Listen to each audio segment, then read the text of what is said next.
സുഹൃത്തെ, നിങ്ങൾക്ക് ലൈഫിൽ ചില ആളുകളോട് അടങ്ങാത്തൊരു പക തോന്നുന്നുണ്ടോ? എൻ്റെ ലൈഫ് ഇങ്ങനെ ആയിപ്പോയത് അയാൾ കാരണമാണ്. എനിക്ക് അയാളോട് എന്തോ ഒരു വെറുപ്പാണ്. അയാൾ എവിടെയെങ്കിലും എത്തുന്നതിന് മുന്നേ എനിക്ക് എത്തണം. അയാളുടെ മുന്നിൽ എന്തെങ്കിലും കായ്ത്തീരാനാണ് ഞാൻ അങ്ങനെ ചെയ്യുന്നത്, ഇങ്ങനെ ചെയ്യുന്നത് എന്നൊക്കെ തോന്നാറുണ്ടോ? ഇതൊരു ഡേഞ്ചറസ് ആയിട്ടുള്ള കാര്യമാണ്. ഈ ചിന്ത നിങ്ങളുടെ മനസ്സിലുണ്ടെങ്കിൽ നിങ്ങളിൽ ഗ്രോത്ത് വരാനുള്ള സാധ്യത വളരെ കുറവാണ്. ഇതിൽ നിന്ന് എങ്ങനെ രക്ഷപ്പെടാമെന്നുള്ള ഒരു വഴിയാണ് ഞാനിന്ന് പറയുന്നത്. ഞാൻ ഈ പറയാൻ പോകുന്ന 5 പോയിൻറ്റുകൾ നിങ്ങളൊരു പേപ്പറിൽ എഴുതി വെച്ച് കഴിഞ്ഞാൽ നിങ്ങൾ വലിയ മാറ്റം വരും. നിങ്ങളിലേക്ക് ഗ്രോത്ത് വരാനുള്ള സാധ്യത വളരെ കൂടുതലാവും. നിങ്ങളുടെ പല ബ്ലോക്കുകളും ഒഴിവായി കിട്ടുന്നതായിട്ട് നിങ്ങൾക്ക് അനുഭവത്തിൽ വരും. ഇവിടെ എന്താ പ്രശ്നം സംഭവിക്കുന്നത് വെച്ചാൽ, നമ്മൾ ഒരാളോട് ഉള്ളിൽ വെറുപ്പ് വെക്കുമ്പോൾ അത് അവരെക്കാൾ ബാധിക്കുന്ന ആർക്കാണെന്നറിയോ? നമുക്കാണ്. അവർക്ക് പ്രത്യേകിച്ചൊന്നും സംഭവിക്കാൻ പോകുന്നില്ല. അവർ നിങ്ങളെപ്പറ്റി എപ്പോഴും ഇങ്ങനെ ആലോചിച്ചിരിക്കുന്നുണ്ടെങ്കിൽ മാത്രമേ അവർ സ്റ്റക്കാവുള്ളൂ. പക്ഷേ നമ്മൾ ഇയാളെപ്പറ്റി ആലോചിക്കാൻ വേണ്ടി ചിലവഴിക്കുന്ന സ്ട്രെസ്സും എനർജിയും കാരണം നമ്മളുടെ ശരീരം വരെ വളരെ മോശം അവസ്ഥയിലേക്ക് പോകാനുള്ള സാധ്യത വളരെ കൂടുതലാണ്.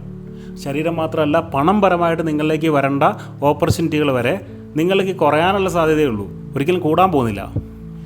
നമുക്ക് ലൈഫിൽ ജയിക്കാൻ ചെറിയ ചില റിവഞ്ചുകളൊക്കെ വേണം. പക്ഷേ ഇതൊന്നും റിവഞ്ച് കാറ്റഗറി അല്ല. ഇത് 24 ഹവറും ഇയാളെപ്പറ്റി ആലോചിച്ച് സ്വയം നശിപ്പിക്കുന്ന കാറ്റഗറിയാണ്. ഇത് 1-2 മാസം കൊണ്ടൊന്നും അറിയാൻ പറ്റില്ല. 2-3 കൊല്ലം കഴിയുമ്പോൾ അറിയാം നമ്മൾ എവിടെ എത്തിയിട്ടുണ്ടാവില്ല. അവർ ചിലപ്പോൾ എവിടെയെങ്കിലൊക്കെ എത്തിപ്പോയിട്ടുണ്ടാവും. ഇതിൻ്റെ റീസണാണ് നമുക്ക് വിട്ടുകൊടുക്കാൻ കഴിയാത്ത പക നമ്മളൊന്നും അല്ലാതാക്കി തീർക്കുന്നു എന്നുള്ള സത്യം. യൂണിവേഴ്സൽ നിയമങ്ങൾ ഒരിക്കലും ഇതിനെ അനുകൂലിക്കുന്നില്ല.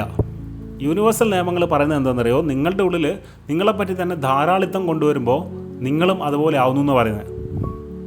അതിൻ്റെ കോൺസെപ്റ്റ് ഇത്രയേ ഉള്ളൂ. നല്ലത് ചിന്തിക്കുന്ന ആളുകളിലേക്കും നല്ലത് വിഷ്വലൈസ് ചെയ്യുന്ന ആളുകളിലേക്കും നല്ലത് സംഭവിച്ചേ പറ്റൂ.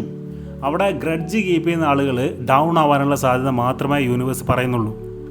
നിങ്ങൾ ഒരാണാണെങ്കിലും പെണ്ണാണെങ്കിലും നിങ്ങൾക്ക് നിങ്ങളുടെ ലവറിനോടോ നിങ്ങളുടെ ഹസ്ബൻഡിനോടോ വൈഫിനോടോ ഒക്കെ അല്ലെങ്കിൽ ഡിവോഴ്സായ ആളുകളോടൊക്കെ എന്തെങ്കിലും ചില ഗ്രഡ്ജുകൾ ഇതുപോലെ കീപ്പ് ചെയ്യേണ്ടി വരുന്നുണ്ടെങ്കിൽ അത് നിങ്ങളെ വല്ലാതെ ബാധിക്കുന്നുണ്ടെന്ന് മനസ്സിലാക്കുക. ഇതിൽ നിന്ന് നിങ്ങൾക്ക് നല്ല രീതിയിൽ രക്ഷപ്പെടാൻ പറ്റും. ബ്ലോക്കുകൾ ഒഴിവാക്കാൻ പറ്റും. ഞാൻ പറയുന്ന ചില കാര്യങ്ങൾ നിങ്ങൾ 21 ദിവസം എഴുതണം. നിങ്ങൾ എഴുതേണ്ടത് എന്താണെന്ന് വെച്ചാൽ ഞാനിവിടെ ഡിസ്പ്ലേയിൽ കാണിക്കാം. ഇംഗ്ലീഷിലുള്ള കുറച്ച് വാക്കുകളാണ്. ഇംഗ്ലീഷ് അറിയാത്ത ആളുകളൊക്കെ കുറവായിരിക്കുമല്ലോ അല്ലേ? ഇനിയിപ്പോൾ അത് നിങ്ങൾക്ക് തീരെ കമ്മ്യൂണിക്കേറ്റ് ആവുന്നില്ലെങ്കിൽ ഇതിൻ്റെ മലയാളം ഞാൻ ഈ വീഡിയോയുടെ ഡിസ്ക്രിപ്ഷനിൽ കൊടുക്കാം. ഞാനിവിടെ എഴുതി കാണിച്ചിരിക്കുന്ന ഈ 5 സെൻറ്റൻസുകൾ നോക്കുക. അതിൽ നെയിം എന്നുള്ള സ്ഥാനത്ത് അയാളുടെ പേരാണ് നിങ്ങൾ കൊടുക്കേണ്ടത്. എക്സാമ്പിൾ, ഇപ്പോൾ അയാളുടെ പേര് സാം എന്നാണെങ്കിൽ ഐ ലവിങ്ലി ഫോർഗിവ് യു സാം. അതിൻ്റെ മീനിങ് വരുന്നത് ഞാൻ നിന്നോട് ഇഷ്ടത്തോടെ ക്ഷമിച്ചിരിക്കുന്നു സാം. അടുത്ത സെൻറ്റൻസ് ഐ റിലീസ് യു. മലയാളത്തിൽ എഴുതുമ്പോൾ നിങ്ങളുടേതായ രീതിയിൽ എഴുതാം. അപ്പോൾ ഞാൻ പറയുകയാണെങ്കിൽ ഞാൻ നിന്നെ നിങ്ങളുടേതായ രീതിയിൽ റിലീസ് ചെയ്തിരിക്കുന്നു. ഇവിടെ ഏറ്റവും സൗകര്യം ഇംഗ്ലീഷ് തന്നെയാണ്. ഈ യൂണിവേഴ്സൽ നിയമങ്ങളൊക്കെ വന്നിട്ടുള്ളത് വെസ്റ്റേൺ കൾച്ചറിൽ നിന്നാണ് കൂടുതലായിട്ടും. ഈ പറഞ്ഞിരിക്കുന്ന കാര്യങ്ങൾ നിങ്ങൾ 21 ദിവസം മനസ്സറിഞ്ഞ് എഴുതുകയാണെങ്കിൽ ഇതെന്തായാലും നിങ്ങളിലേക്ക് പ്രാവർത്തികമാവും. നിങ്ങളുടെ പല ബ്ലോക്കുകളും ഒഴിവാവും.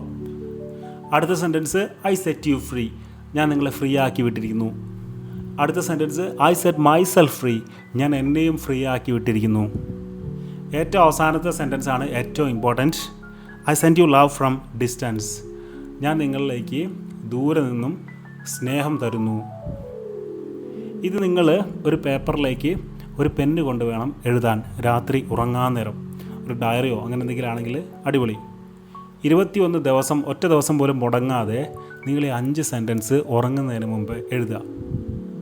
നിങ്ങളുടെ മനസ്സിലേക്ക് മനസ്സറിഞ്ഞ് ഇഷ്ടത്തോടെ അയാൾക്ക് സ്നേഹം കൊടുത്തുകൊണ്ട് വേണം എഴുതാൻ.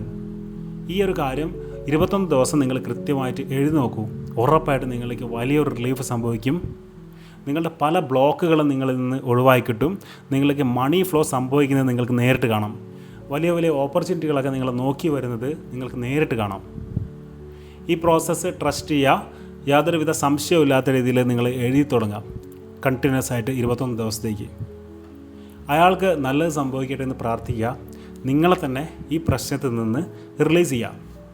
കഴിഞ്ഞു പോയ കാര്യങ്ങളൊക്കെ നമ്മളിങ്ങനെ എന്നും മനസ്സിൽ വെച്ചിരുന്നാൽ നമ്മൾ എവിടെ എത്തില്ല. നിങ്ങളെ സ്നേഹിക്കുന്ന നിങ്ങളുടെ ഒരു ഏട്ടൻ നല്ല കാര്യങ്ങളൊക്കെ പറഞ്ഞു തരുന്ന പോലെ വിചാരിച്ചാൽ മതി. നിങ്ങൾ ഓരോരുത്തരും ലൈഫിൽ രക്ഷപ്പെട്ട് വലിയ ലെവലിലെത്താൻ ഞാൻ ഒരുപാട് ആഗ്രഹിക്കുന്നുണ്ട്. നമ്മളുടെ വീഡിയോസിൻ്റെ കമൻസൊക്കെ ഞാൻ ഡിസേബിൾ ചെയ്ത് വെച്ചിട്ടുണ്ട്. കാര്യം ഞാൻ ആത്മാർത്ഥമായിട്ട് നിങ്ങളൊക്കെ രക്ഷപ്പെടാൻ വേണ്ടിയിട്ടാണ് കുറേ കാര്യങ്ങൾ പറയുന്നത്. എല്ലാവരുടെ അഭിപ്രായമൊന്നും എനിക്ക് കാണേണ്ട ആവശ്യമില്ല. അത് പോസിറ്റീവ് ആണെങ്കിലും നെഗറ്റീവ് ആണെങ്കിലും ഞാൻ നിങ്ങളെ ഇഷ്ടപ്പെടുന്നുണ്ട്.